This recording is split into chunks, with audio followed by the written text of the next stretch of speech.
साथियों, बाबा साहब का ऐसा भाषण जो लाहौर में होना था, लेकिन जाति तोड़क मंडल में होना था, लेकिन कभी हुआ नहीं। लेकिन ये भाषण सबसे ज़्यादा पढ़ा जाता है।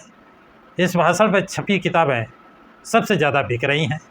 जाति का विनाश में का छठा कारण बाबा साहब लिखते हैं, जाति हिंदुओं को वास्तविक समाज या राष्ट्र बनाने से रोकती है।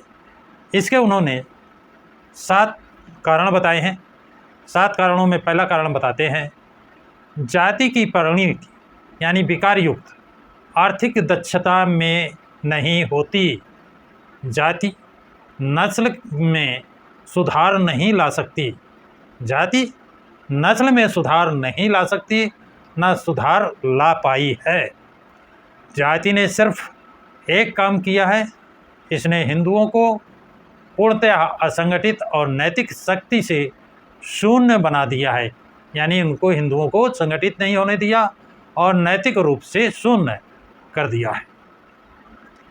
बाबा साहब इस जाति को दूसरा जाति का विनाश का दूसरा कारण बताते हैं कि जिस पहली और सर्वोपरि बात को अवश्य पहचाना जाना चाहिए, जिस पहली और सर्वोपरि, जो सबसे पहली और सर्वोपरि यानी सबसे ऊपर, उसे पहचाना जाना चाहिए।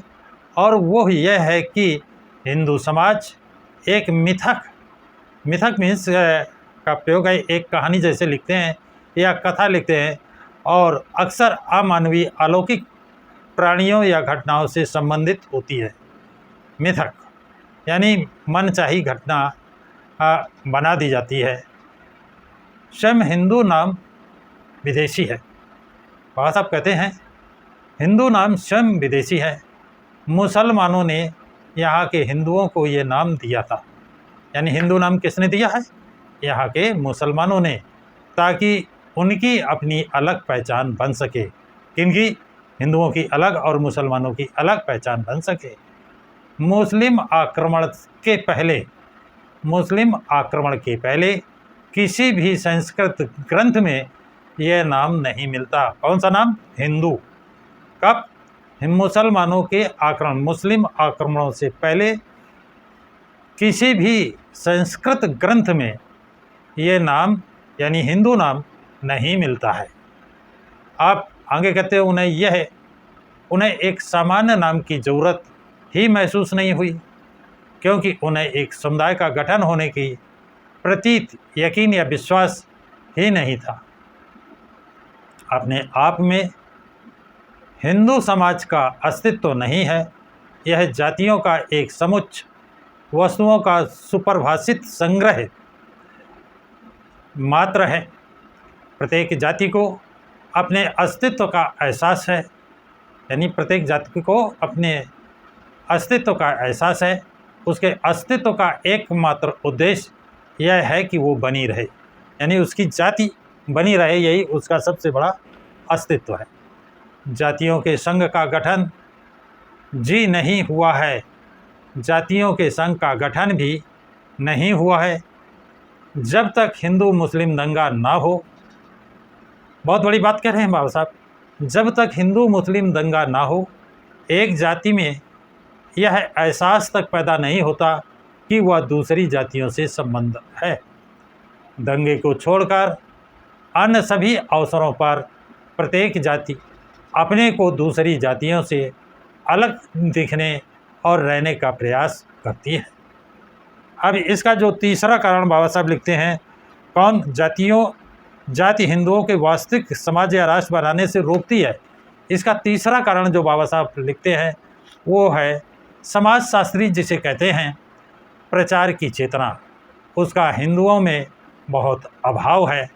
हिंदुओं में एक समुदाय का सदस्य होने यानी हिंदू होने की चेतना नहीं है। बहुत बड़ी बात।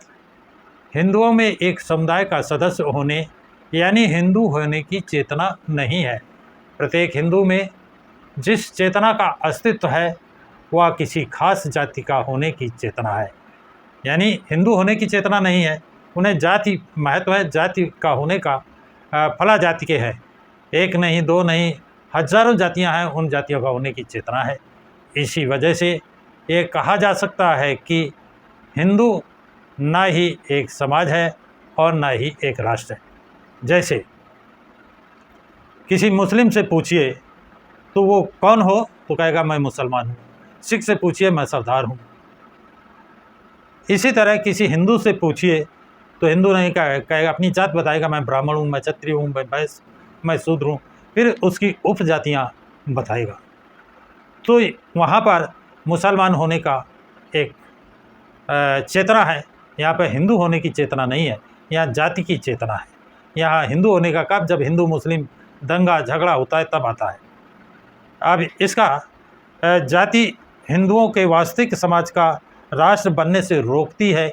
इसका चौथा कारण बाबा साहब लिखते हैं, हालांकि बहुत से भारतीय ऐसे हैं जिनका देश प्रेम उन्हें स्वीकार करने की इजाज़त नहीं देता कि भारतीय एक राष्ट्र नहीं, कि वो व्यक्तियों का एक आकारहीन समूह है। हालांकि बहुत से भारतीय ऐसे हैं जिनका देश प्रेम उन्हें स्वीकार करने की इजाज़त नहीं देता, किनको, जो अपने को हिंदू या जाति में सर्वश्रेष्ठ जाति सर्वश्रेष्ठ नहीं देता, कि भारतीय एक राष्ट्र नहीं है, भारत एक राष्ट्र नहीं है, कि वो व्यक्तियों का एक आकारहीन समूह है। उनका दावा है कि प्रत्यक्ष दिखने वाली विविधता के भीतर हिंदू जीवन शैली को चिन्हित करने वाली एक मूलभूत एकता है, क्योंकि उन आदतों और प्रथाओं में, विश्वासों और विचारों में एक निश्चित समानता है जो समूचे महादेश में पाए जाते हैं। आदतों और प्रथाओं में, विश्वासों और विचारों में समानता जरूर है, लेकिन इस निष्कर्ष को स्वीकार नहीं किया जा सकता कि इस वजह से हिंदू समाज नाम की कोई चीज़ है, कि हिंदू समाज नाम की कोई चीज़ है। ऐसा कहना उन आवश्यक वस्तुओं की कुसमझ है जो समझ का गठन करती हैं। भौतिक रूप से एक दूसरे के नज़दीक रहने से लोग समाज नहीं हो पाते, एक समाज नहीं हो पाते। जैसे कोई व्यक्ति अन्य लोगों से दूर रहने पर भी अपने समाज का सदस्य बना रहता है। अब इसी का जो पांचवा कारण लिखा है, यानी जाति हिंदुओं के वास्तविक समाज या राष्ट्र बनने से रोकती है, इसका जो पांचवा कारण बाबा साहब ने लिखा है वो लिखते हैं, दूसरी बात यह है कि सिर्फ आदतों और प्रथाओं, विश्वासों और विचारों में समानता मनुष्यों को एक समाज के रूप में गठित करने के लिए काफ़ी नहीं है। चीज़ें भौतिक स्तर पर ईंटों की तरह एक हाथ से दूसरे हाथ में स्थानांतरित की जा सकती हैं। इसी तरह एक समूह की आदतों और प्रथाओं को, विश्वासों और विचारों को दूसरा समूह ग्रहण कर सकता है और दोनों समूहों के बीच समानता दिखाई पड़ सकती है। संस्कृति का फैलाव प्रसारण से होता है और यही कारण है कि विभिन्न आदिम कबीलों में भी आदतों और प्रथाओं, विश्वासों और विचारों की समानता होती है, यद्यपि वो पास पास नहीं रहते। लेकिन कोई ये नहीं कह सकता कि चूँकि उनमें ये समानताएं हैं इसलिए आदिम कबीले एक समाज थे, इसीलिए कि कुछ निश्चित चीज़ों में समानता समाज बनाने के लिए काफ़ी नहीं होती। अब बाबा साहब जाति हिंदुओं के वास्तविक समाज या राष्ट्र बनाने से रोकती है। जाति हिंदुओं के वास्तविक राष्ट्र या समाज बनाने से रोकती है। इसका छठा कारण जो बाबा साहब लिखते हैं कि लोग समाज तब बनाते हैं जब उनके पास ऐसी चीज़ें हों जो उनमें साझा हों। एक जैसी चीज़ें रखना चीज़ों की साझेदारी से एकदम भिन्न है और एकमात्र तरीका जिसके द्वारा लोग चीज़ों से एक दूसरे से साझा करते हैं, एक दूसरे के साथ संवाद में रहना है। यह बात यह कहने का मात्र दूसरा तरीका है कि समाज संवाद से ही वस्तुतः संवाद से ही अस्तित्ववान बना रहता है। इसे ठोस बनाने के लिए यह पर्याप्त नहीं है कि लोगों के एक वर्ग का काम करने का तरीका लोगों के दूसरे वर्ग से मेल खाता है। समानांतर गतिविधि समान होने पर भी लोगों को एक समाज के रूप में गठित करने के लिए पर्याप्त नहीं है। अब साथियों, इसका यानी जाति हिंदुओं को वास्तविक समाज या राष्ट्र बनाने से रोकती है, इसका जो 7वां कारण बाबा साहब ने दिया है वो देखिए कितना महत्वपूर्ण है। यह इस तथ्य से प्रमाणित होता है कि हिंदुओं में विभिन्न जातियों द्वारा बनाए जाने वाले त्योहारों में समानता है। इसके बावजूद विभिन्न जातियों द्वारा समान त्योहारों को समांतर रूप से मनाए जाने की विधि ने उन्हें एक एकीकृत पूर्णता में ग्रंथिक नहीं किया है। इसके लिए जो आवश्यक है वह यह है कि व्यक्ति एक साझा गतिविधि में साझेदारी और हिस्सेदारी करे, ताकि उसमें भी वही भावनाएं पैदा हों जो एक दूसरे को ऊर्जावान करती हैं।